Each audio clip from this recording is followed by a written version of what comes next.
Bismillahirrahmanirrahim. Assalamu alaikum students. We are back with our next lecture. हमने पिछले lecture में 1.5 का क्वेश्चन नंबर 1 और 2 किया था एंड आई होप कि आप लोगों को वो समझ आया होगा। आज हम क्वेश्चन नंबर 3 की जानिब बढ़ते हैं और देखते हैं कि इस क्वेश्चन में हमसे क्या पूछा गया है। So a motorcycle covers 90 kilometres in 2 litres of petrol. कि वो हमें बता रहे हैं कि एक मोटरसाइकिल है जो कि 90 किलोमीटर का डिस्टेंस कवर करती है और 2 लीटर्स ऑफ पेट्रोल यूज़ करती है। नेक्स्ट पार्ट में हमसे पूछा जा रहा है कि in how many litres of petrol will it cover 225 kilometres. कि अगर वही मोटरसाइकिल 225 किलोमीटर डिस्टेंस कवर करती है तो उसका पेट्रोल कितना लगेगा, कितनी लीटर्स ऑफ पेट्रोल जो है वो 225 किलोमीटर्स के डिस्टेंस के लिए काफ़ी होगा। So let's move toward the solution. First condition हमारे पास है distance covered is equals to 90 kilometres.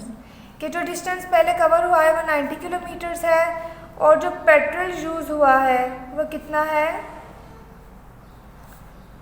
2 litres. ठीक है, ये फर्स्ट कंडीशन है। सेकंड कंडीशन हमारे पास आती है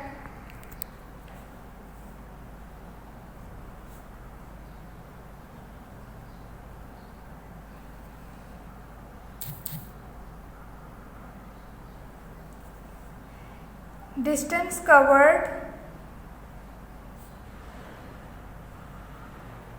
225 किलोमीटर्स एंड लेट कर लें कि जो पेट्रोल हमने यूज़ किया है वो कितना है x है।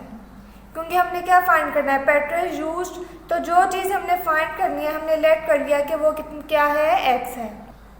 अब हम इसका प्रोपोर्शन बनाते हैं जिसमें हमारे पास क्या है petrol used and distance covered.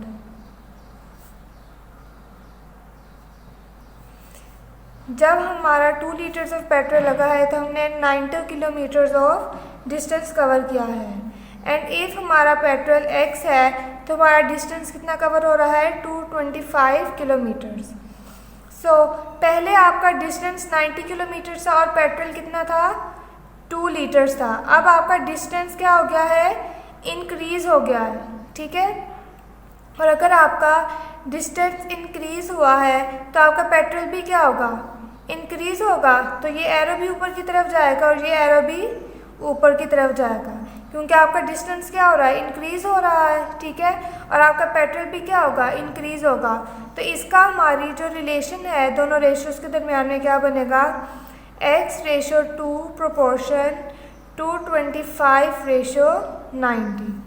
सो आप जानते हैं कि हमारे पास फॉर्मूला होता है product of extremes is equals to product of means.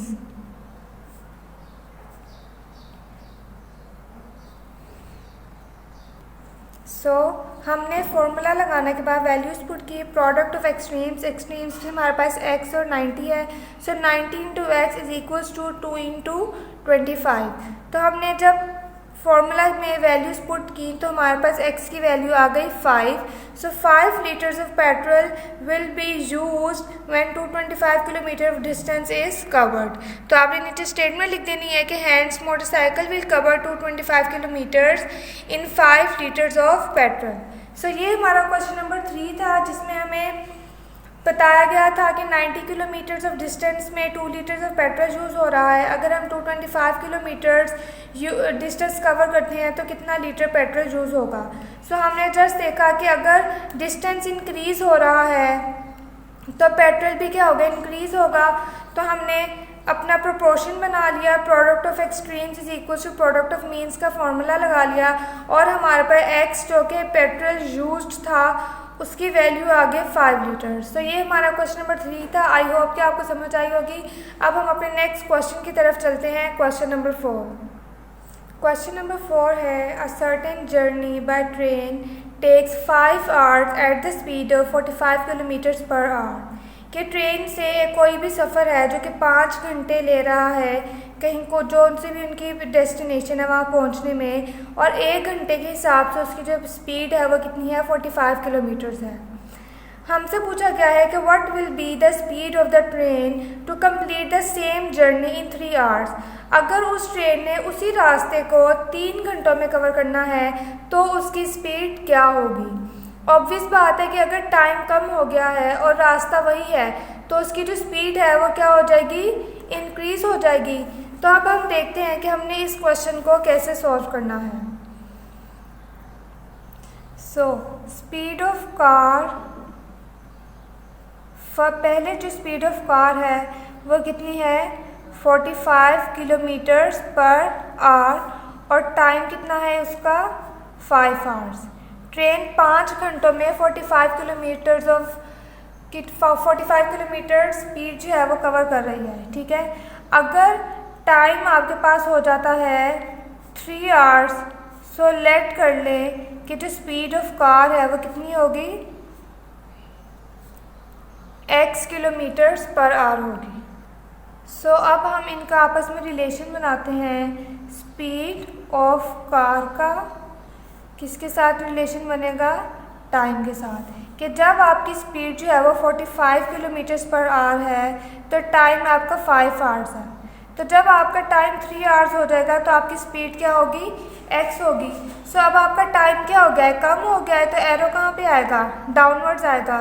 तो जब टाइम कम होगा तो स्पीड ऑब्वियसली क्या होगी, ज़्यादा हो जाएगी। क्यों, क्योंकि आपने उतने ही जर्नी को, उतने ही रास्ते को अब 5 घंटों के बजाय 3 घंटे में तय करना है, तो आपकी स्पीड क्या होगी, इंक्रीज़ होगी। तो हमारे पास प्रोपोर्शन क्या बनेगा, x रेशो 45 प्रोपोर्शन 3 रेशो 5। सो अब हम इधर फॉर्मूला लगाएंगे, product of extremes is equals to product of means। so product of extremes is equals to product of means का हमने फॉर्मूला लगाया। तो x रेशो 45, यहाँ पे हमसे मिस्टेक हो गई थी, 5 ये इंक्रीज़ हो रहा है, एरो डाउनवर्ड्स आ रहा है, तो 5 रेशो 3 है। सो प्रोडक्ट ऑफ एक्सट्रीम्स क्या होगी, x इंटू 3, 3x इन 45 इंटू 5। सो हमारे पास x की वैल्यू क्या आ गई, 75 kilometres per hour. So hence 3 hour the speed of the train will be 75 kilometres. So 3 घंटों में जो ट्रेन की स्पीड है वो 45 किलोमीटर से कितनी हो जाएगी, 75 किलोमीटर्स पर आवर हो जाएगी। सो ये क्वेश्चन नंबर 4 था। आई होप कि आपको समझ आया होगा। सारे क्वेश्चंस एक ही तरह के हैं, बस आपने ये ध्यान में रखना है कि एरो आपका डाउनवर्ड्स आना है, आपकी जो भी क्वांटिटी है वो इंक्रीज़ हो रही है कि डिक्रीज़ हो रही है, और उनका प्रोपोर्शन आपस में क्या बन रहा है। अब हम अपने नेक्स्ट क्वेश्चन की तरफ चलते हैं, क्वेश्चन नंबर 5। क्वेश्चन नंबर 5 में हमसे पूछा गया है कि 6 men can paint a house in 4 days, कि 6 आदमी 4 दिनों में एक घर को पेंट करते हैं। How long it would take to paint the house if 3 men are employed।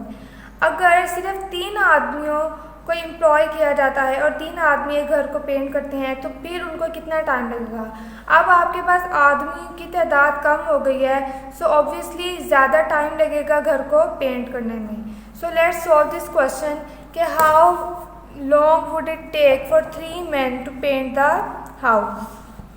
So first condition हमें सबसे पहले क्या बताया गया है कि नंबर ऑफ मैन कितने हैं, नंबर ऑफ मैन इज 6, ठीक है। नंबर ऑफ मैन कितने हैं, 6 हैं, और नंबर ऑफ डेज कितने हैं आपके पास, नंबर ऑफ डेज हैं 4 हैं। लेकिन अब सेकंड कंडीशन उन्होंने हमें बताई है कि अगर नंबर ऑफ मैन जो हैं वो कितने हो जाते हैं, 3 हो जाते हैं, तो नंबर ऑफ डेज लेट कर लेते हैं हम कि वो कितने होंगे, x होंगे।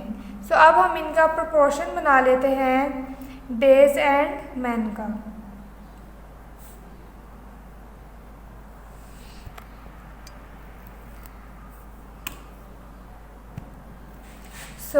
आपके पास पहले कितने डेज थे, 4 डेज में 6 मैंने घर को पेंट कर रहे थे।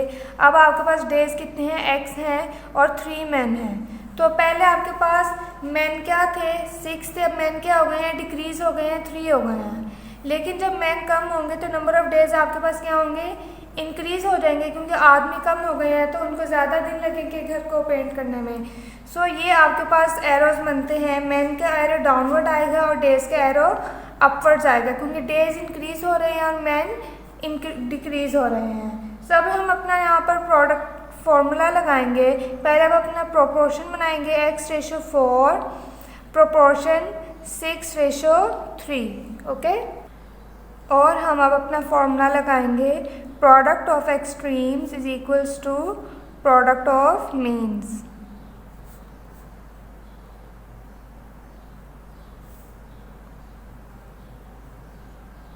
सो एक्सट्रीम्स पे हमारे पास है वैल्यू 3x और मीन्स हमारी वैल्यू है 4 × 6।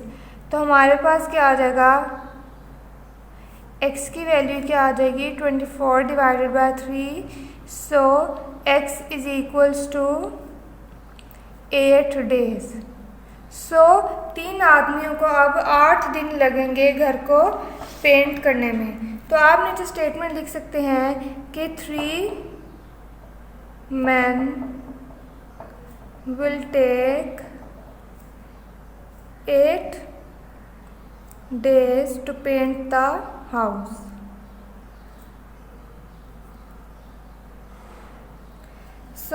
ये आज हमारा क्वेश्चन नंबर 5 यहाँ पर कंप्लीट होता है और बाकी नेक्स्ट क्वेश्चन हम अपने नेक्स्ट लेक्चर में करेंगे। आई होप कि आपको ये तीनों क्वेश्चन समझ आए होंगे। आपने घर में इसकी प्रैक्टिस लाजमी करनी है, क्योंकि मैथ्स में अगर आप प्रैक्टिस नहीं करेंगे तो आप मैथ्स को अच्छे से समझ नहीं सकते। And practice makes a man perfect. So आपने इसकी अच्छी तरह तीनों क्वेश्चन की प्रैक्टिस करनी है, इनको बार बार सॉल्व करना है ताकि आपको ये अच्छे से समझ आ जाए। नेक्स्ट क्वेश्चन हम नेक्स्ट लेक्चर में करेंगे इंशाल्लाह। अब हम अपने नेक्स्ट लेक्चर में मिलेंगे नेक्स्ट क्वेश्चन के साथ। सब अपना ख्याल रखिएगा। अल्लाह हाफिज़।